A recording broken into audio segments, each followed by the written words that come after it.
बिस्मिल्लाहिर्रहमानिर्रहीम। उम्मीद करता हूँ तमाम तर लोग खैर आफियत से होंगे। नाज़रीन, वज़ीर-ए-आज़म आज़ाद कश्मीर के ख़िलाफ़ अदम एतमाद लाने के लिए एक जो प्रोसेस जारी है, एक जो जद्दोजहद जारी है, जिसमें मुस्लिम लीग नून, आज़ाद कश्मीर और पीपल्स पार्टी काफ़ी ज़्यादा हमें जद्दोजहद करती हुई नज़र आ रही हैं। लेकिन ये कोई इतना आसान काम नहीं होगा या इतना आसान काम है नहीं कि वो फ़ौरी तौर पर जो है अदम एतमाद की तहरीक ले आएँ और जो है वज़ीर-ए-आज़म अनवारुल हक को हटा दें। अब जो दूसरी जानिब हमें वज़ीर-ए-आज़म अनवारुल हक जो इतने ज़्यादा मुतमईन नज़र आ रहे थे गुज़िश्ता रात, उनकी अब मैं ये लफ्ज़ यूज़ करूँगा कि मुबैना तौर पर सहाफ़ियों से गुफ्तगू हुई, जिसमें उन्होंने कहा कि अगर पीपल्स पार्टी के पास जो है वो मतलूबा तादाद मौजूद है तो वह अदम एतमाद की तहरीक ले आएँ। यानी कहीं ना कहीं कुछ ना कुछ गड़बड़ तो है।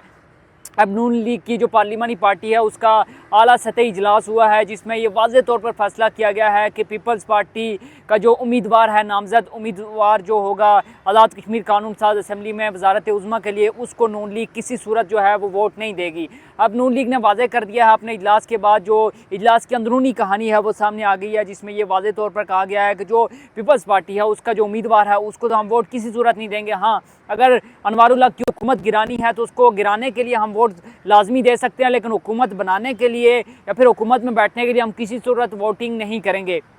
इससे जो सूरत हाल है वो मज़ीद ख़राब होती हुई हमें नज़र आ रही है, क्योंकि देखिए अवामी एक्शन कमेटी के साथ जो हुकूमत का एक मायदा हुआ था, जिसमें वाज़ेह तौर पर यह कहा गया था कि जो अवामी एक्शन कमेटी ने ये मुतालबा भी किया था कि ये जो महाजरीन हैं, 12 महाजरीन वज़रा, ये अदम एतमाद की जो है तहरीक हो या फिर कोई भी इस तरह का इंटरनल जो मामला हुए असम्बली के उसमें दखल अंदाजी नहीं करेंगे, उसमें इनका जो आप कह सकते हैं कि अमल दखल नहीं होगा। तो अब ये 12 महाजरीन जो वज़रा हैं, अगर ये वोटिंग में हिस्सा लेते हैं तो अवामी एक्शन कमेटी के साथ जो मायदा किया गया है उसकी खिलाफ वर्जी भी होगी, और अगर ये नहीं देते तो फिर तहरीक अदम एतमाद किसी सूरत जो है वो आप कह सकते हैं कामयाब नहीं हो सकती।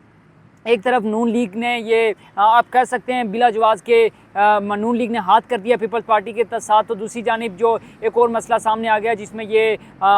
जो महाजिन नशिस्तें हैं उनके हवाले से भी काफ़ी ज़्यादा अभाम पाया जा रहा है। दूसरी जानिब जो मुस्लिम लीग के रहनुमा है और साबिक़ वज़ीर-ए-आज़म हैं राजा फ़ारूक हैदर ख़ान, उनने मीडिया से गुफ्तगू की, जिसमें उनने मायूसी और नाराज़गी का इज़हार किया जो उनकी पार्टी की जानिब से गुज़िश्ता रोज़ एक फ़ैसला किया गया था, जिसमें कहा गया था कि हम जो चौधरी अनवारुल हक है उनकी हुकूमत को गिराने के लिए वोट देंगे पीपल्स पार्टी को या उनका साथ देंगे।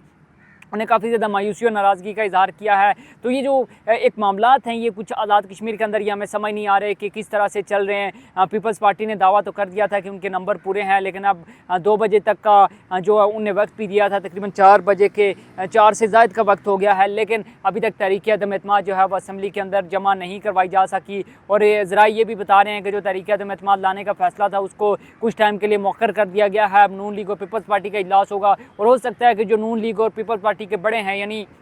सदर पाकिस्तान और वज़ीर-ए-आज़म शहबाज शरीफ, चूँकि वो इस वक्त पाकिस्तान में मौजूद नहीं है, तो उनकी वापसी पर जो है वो एक इजलास बुलाया जाएगा, उसके बाद ही हतमी फ़ैसला होगा। तो ये कहा जा सकता है कि अगले 2 से 3 रोज़ तक शायद अनवारुल हक की जो वज़ारत आला है वो महफूज रह सकती है या उसको महफूज समझा जा सकता है। और जो हालात हमें नज़र आ रहे हैं उससे तो ये वाज़ेह तौर पर दिख रहा है कि शायद जो वज़ीर-ए-आज़म आज़ाद कश्मीर है उनके खिलाफ जो तहरीक अदम एतमाद है वो इतनी आसानी से कामयाब ना हो सके। जो भी अपडेट होंगी वो आपके साथ शेयर करते रहेंगे। अभी तक के लिए मुझे दीजिए इजाज़त। अल्लाह हाफ़िज़।